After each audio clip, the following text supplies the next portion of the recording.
Hello Moto GP enthusiasts. Welcome back to ZNGP Today. Ducati's first 850cc GP27 shakedown at Misano signaled a conservative aerodynamic philosophy. Smaller upper wing compared with KTM and Honda, simplified aero overall, and a prototype built around the incoming 850cc rules and the removal of ride height devices. The test was a concept validation rather than a performance run, but the visible choices hint at a broader shift toward less aero-dependent, more rider-centric machines.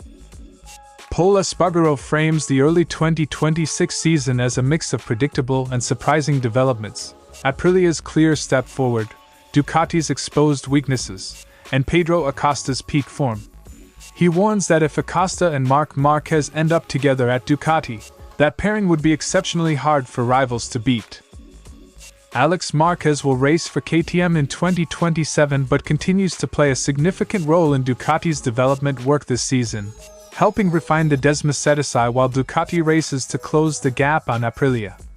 His dual-role status reflects Ducati's need for every available development voice and the practical reality that manufacturers extract value from contracted riders through the end of the year. Martín views the extended break between Cota and Jerez as a crucial opportunity to recover physically and recalibrate mentally, turning enforced downtime into a performance advantage. While the pause interrupts Aprilia's blistering start to 2026, it offers Martín the chance to consolidate his comeback from winter surgery and prepare to push his limits further in the European heart of the season. Don't forget to click subscribe button and the bell icon for MotoGP news update.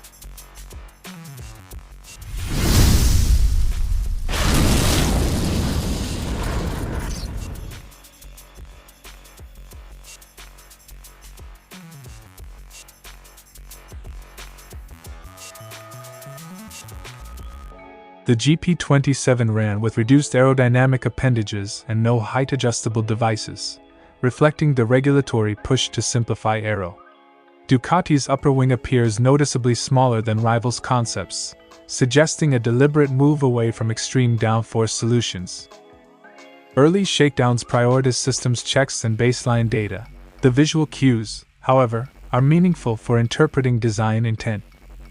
Ducati's restrained aero contrasts with the larger winglets seen on KTM and Honda prototypes.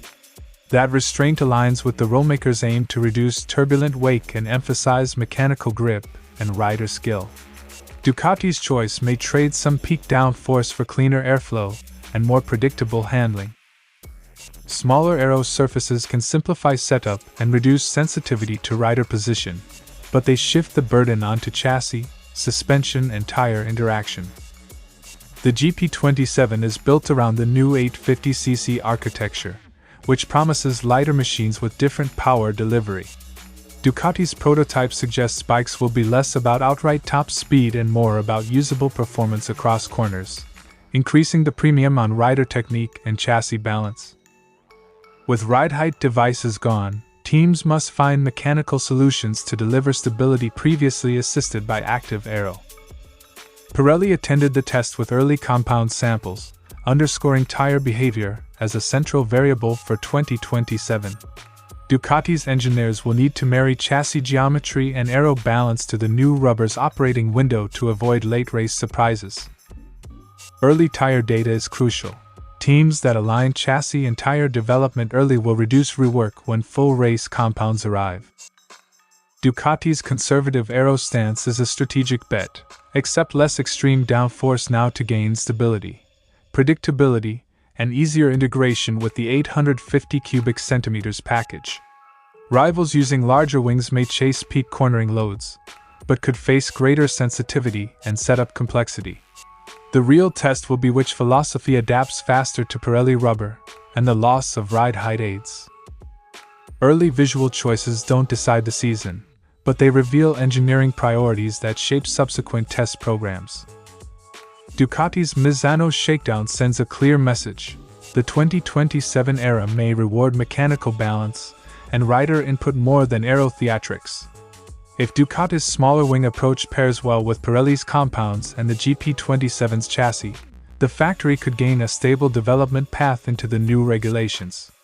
If rivals extract more performance from larger aero surfaces without compromising tire life, the paddock will see a rapid iteration race. Expect a fast sequence of tests as teams validate tire data, refine geometry, and decide whether to follow Ducati's restrained route or push for higher aero gains. Espargaró sees Aprilia's rise as partly foreshadowed by late 2025 form but admits the scale of their improvement exceeded expectations.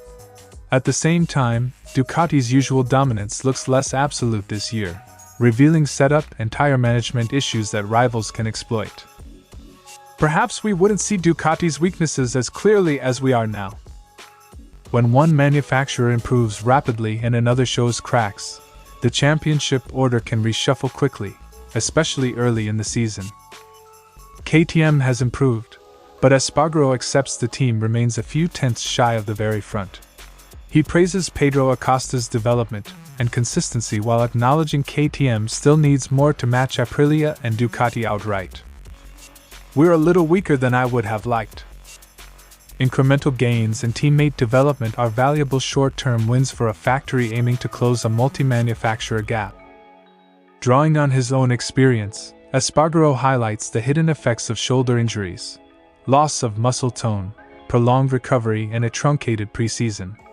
He believes Márquez is still rebuilding physically and that recent rest could be pivotal for a stronger second phase of the season. Physical rehabilitation often lags behind medical clearance. Riders can regain speed only after rebuilding the surrounding musculature and race fitness.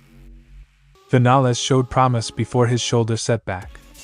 Espargaró stresses the long timeline for regaining full strength after such injuries but praises Vinales' discipline and methodical approach to recovery, leaving room for a gradual return to competitiveness.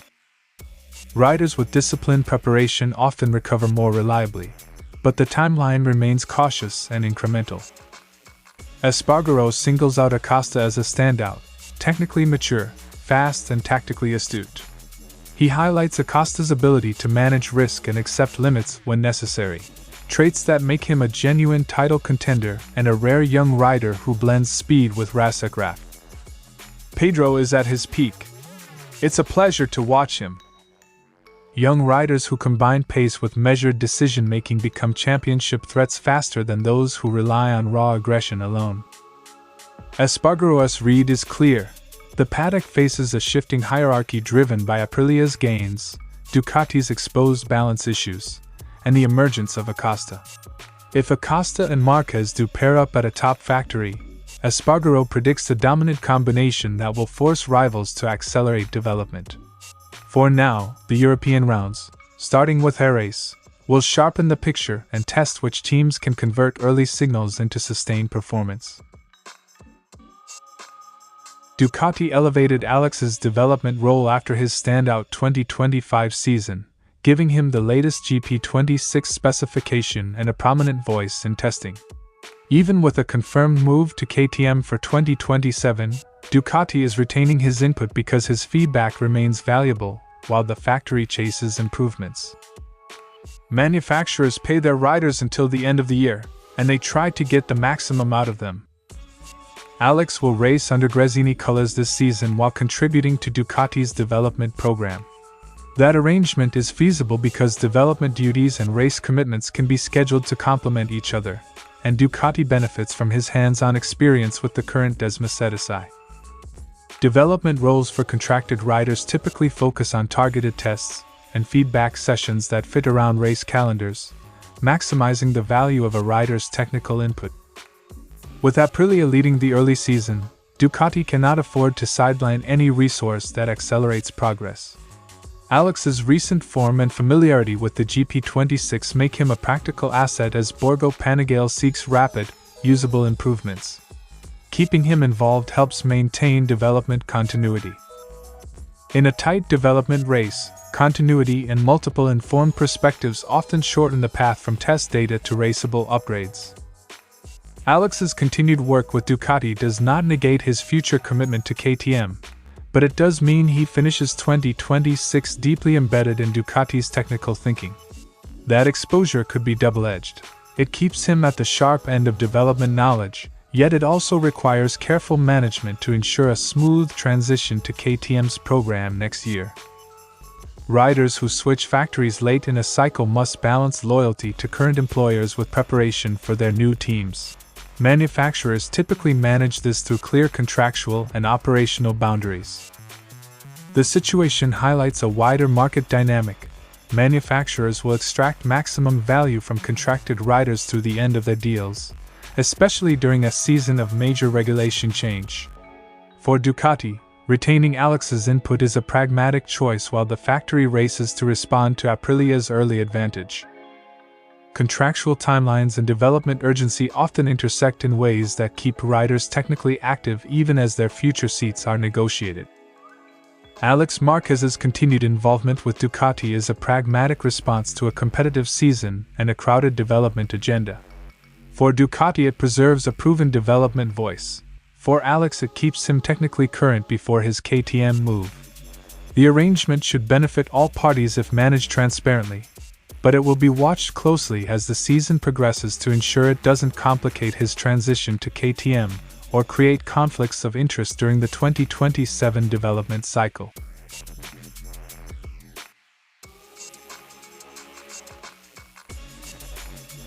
Martín frames rest not as absence but as an active tool in elite sport. He believes that pushing the body to its limit, then allowing it to recover, expands the threshold for future performance. The month-long gap, caused by Qatar's postponement, gives him rare breathing space to rebuild strength and manage lingering strain from his injuries. This will absolutely help my condition. I always feel that when I push my body to the limit, and then rest, the next time I push the limit is farther. In endurance sports, strategic rest often yields measurable gains in resilience and consistency. For a rider recovering from surgery, the timing could not be better. At COTA, Martín admitted he had to conserve energy, focusing on finishing rather than risking everything. That pragmatic approach paid off. He executed a last-lap sprint pass on Pecco Bagnaia for victory and followed it with a Grand Prix podium behind Marco Bezzecchi. By balancing ambition with caution, he maximized points without overtaxing his body. Aprilia's strength lies in the contrasting approaches of its riders. Bezzecchi has dominated with 3 Grand Prix wins but has crashed in sprints, while Martín has scored in all 6 races, combining consistency with a sprint victory. Together, they give Aprilia a dual profile, one rider delivering explosive wins, the other ensuring steady accumulation of points. Martín reflected on the turbulence of past contract negotiations, which once distracted him from performance.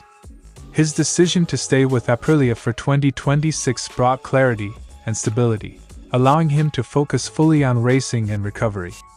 He credits the factory with supporting his rehabilitation and helping him return to peak condition. The break sets up Jerez as a pivotal test. Martín hopes the rest will allow him to push harder and sustain form through the demanding European rounds. If his recovery translates into greater physical resilience, he could convert consistency into more frequent podiums and strengthen his title challenge against Bezzecchi. European circuits magnify small gains in fitness and setup. A rider arriving fresh and physically restored can shift momentum in the championship battle. The enforced pause is more than a calendar quirk, it is a tactical advantage for Jorge Martín. It reduces immediate strain, consolidates recovery from surgery, and may extend his competitive ceiling. If he returns to Europe with improved conditioning and continues his measured racecraft, Martín can remain a decisive force in Aprilia's title bid. Should underlying physical issues persist, however, the intensity of the European rounds will quickly expose them. For now, Martín's blend of resilience, consistency, and maturity positions him as one of the most dangerous riders in the 2026 championship fight. Thanks for watching ZNGP Today, and this is your Moto GP news update. And see you next time!